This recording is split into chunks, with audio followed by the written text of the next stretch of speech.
Hello everyone, তোমরা সকলে কেমন আছো? আশা করি সকলে ভালো আছো আর আমিও খুব ভালো আছি। কদিন ধরেই আমাকে কমেন্টে কিছু জন বলছিল যে খুবই মশলা কম দিয়ে ঘরোয়াভাবে ইজিভাবে একটা বিরিয়ানি রেসিপি দাও। তাই আমি তোমাদের জন্য বিরিয়ানি রেসিপি নিয়ে চলে এসেছি। যারা কাজের সূত্রে বাইরে থাকো কিংবা হোস্টেলে মেসে পড়াশোনার জন্য থাকো, তারা তো দোকান কিংবা বাড়ির মতো করে সব কিছু গুছিয়ে মশলাপাতি তারপরে তো আর করতে পারে না, কারণ যেহেতু অসুবিধা হয় বাড়ির বাইরে থাকলে যেটা হয় আর কি। তাই তাদের জন্য আজকের এই রেসিপিটা, আশা করি রেসিপিটা তোমরা করে দেখো, আশা করি তোমাদের সকলের ভালো লাগবে। খেতে কিন্তু দারুণ হয়েছিল। তো চলো দেখি রেসিপিটা শুরু করি। ফার্স্টেই কিন্তু একটা ডিশ বসিয়ে নিয়েছি বড় সড়ো। তারপরে ডিশের মধ্যে দিয়েছি সাদা তেল। সাদা তেলটা গরম হলে দিয়েছি আমি গরম মশলা, তেজপাতা আছে, গরম মশলার মধ্যে এলাচ, দারচিনি, লবঙ্গ, গোলমরিচ আছে। তারপরে আদা রসুনের পেস্ট একসাথে করে রেখেছিলাম, সেটা দিয়েছি। দিয়ে ভালো করে এবারে এটাকে বেশ কিছুক্ষণ কষিয়ে নেব, যাতে কাঁচা গন্ধটা কেটে যায়।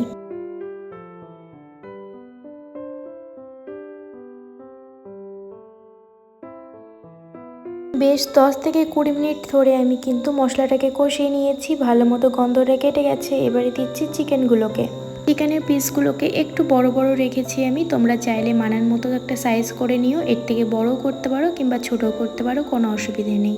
এবারে চিকেনটাকে দিয়ে ভালো করে নাড়াচাড়া করে এবারে মশলাতে আর চিকেনে কিন্তু ভালো করে কষিয়ে নেবো বেশ কিছুক্ষণ ধরে।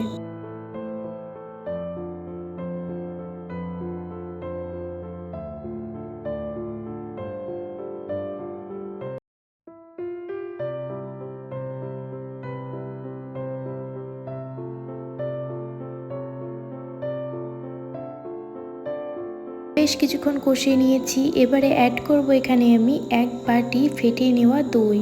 দইটা কিন্তু এখানে খুবই গুরুত্বপূর্ণ, দই ছাড়া কিন্তু হবে না আর একদমই টেস্টি লাগবে না, তাই কিন্তু দইটা দিতেই হবে।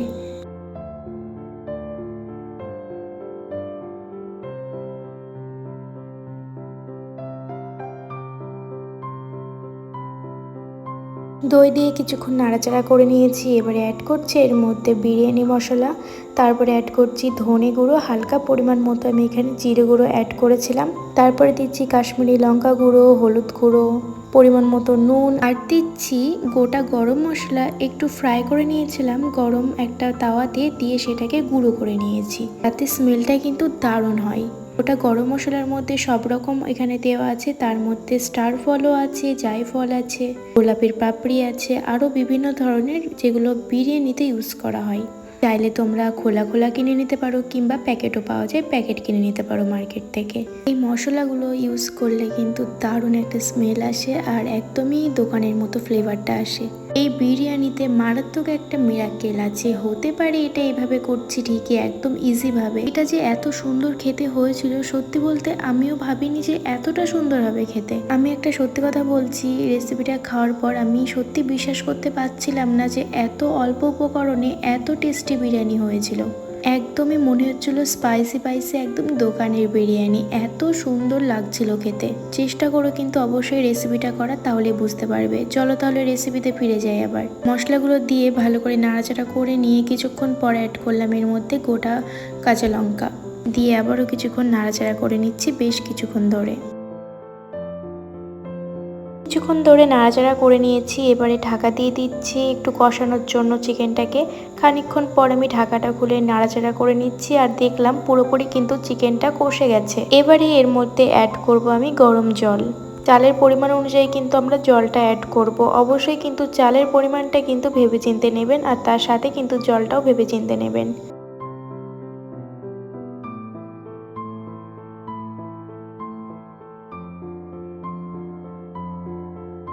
আমি আমার চালের অনুযায়ী কিন্তু জলটা অ্যাড করেছি। এবারে ভালো করে নাড়াচাড়া করে নিচ্ছি বেশ কিছুক্ষণ ধরে।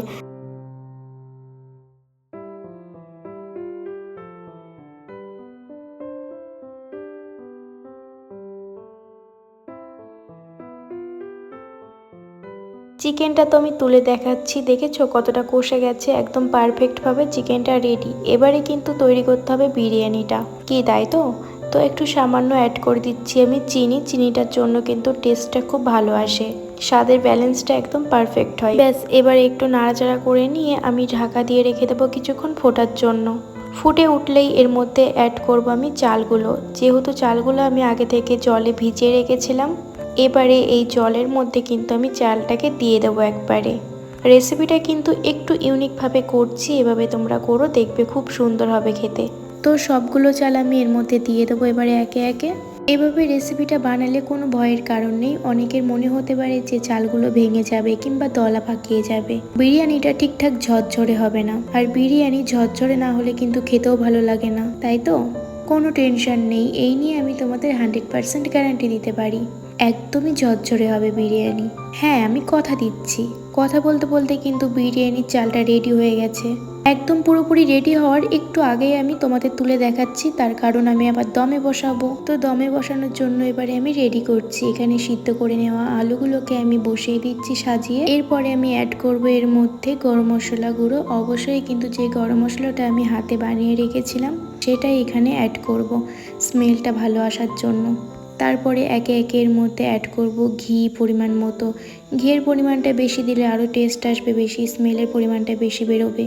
ঘি দিয়ে এর মধ্যে ধনেপাতা, বেরেস্তা এগুলো অ্যাড করে সাজিয়ে নেব সুন্দর করে। ব্যাস, তাহলেই হয়ে যাবে আমাদের রেডি।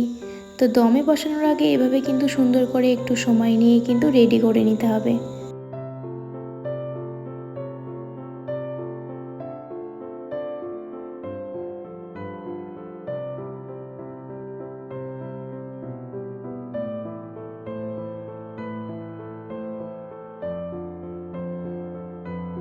তো দেখো, আমাদের কিন্তু দমে বসানোর জন্য রেডি করে নিয়েছি পুরোপুরি। এবারে ঢাকা দিয়ে দিয়েছি আর দমেও বসিয়ে দিয়েছি। তো হয়ে গেছে রেডি। তো কেমন লাগলো বিরিয়ানিটা? এবারে চলো এটাকে ভালো করে মিক্সড করে নেওয়ার পালা। একদমই কিন্তু ঝরঝরে হয়েছে, দেখেই তোমরা বুঝতে পারছো। খেতে তো পুরো ফাটাফাটি হয়েছিল। তো আমার রেসিপি তো রেডি হয়ে গেছে বিরিয়ানি। তো তোমরা অবশ্যই কিন্তু বাড়িতে ট্রাই করো, আর ভালো করে কিন্তু মাখিয়ে নিতে হবে এটাকে। ব্যাস, তাহলেই কিন্তু হয়ে যাবে রেডি। তো দেখেছো কত সুন্দর ঝরঝরে হয়েছে। চলো চলো, আর তো ওয়েট করা যাবে না, এবার তো খেতে হবে। তো তোমাদের কেমন লাগলো সেটা কিন্তু অবশ্যই জানিও আমাকে। আর অবশ্যই রেসিপিটা করতে ভুলো না। আজকে এতটুকু, আসবো আবারও, টাটা।